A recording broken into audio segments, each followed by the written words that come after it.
Sajjad Ali is one of the famous Pakistani singers of the 90s era. 25 years later, people are still obsessed with Sajjad Ali's songs.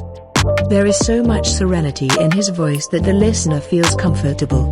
And of course, Sajjad Ali is a man of simple nature. Sajjad Ali stepped into the world of singing at a time when social media was not in vogue, and at that time he had to work hard day and night to build his career. He used to go from place to place singing in concerts so that people could hear his voice, so that someday they would get a chance to sing on TV like this.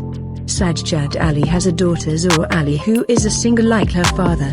While she has recorded her voice in many songs in Pakistan. While she also has the honor of singing at the famous show Coke Studio Season 10 at a very young age. After listening to her song, people praised her a lot. So let's take a look at some beautiful pictures of Sajjad Ali's short family together. After seeing the pictures, don't forget to tell us in the comments section below, did you like this little family?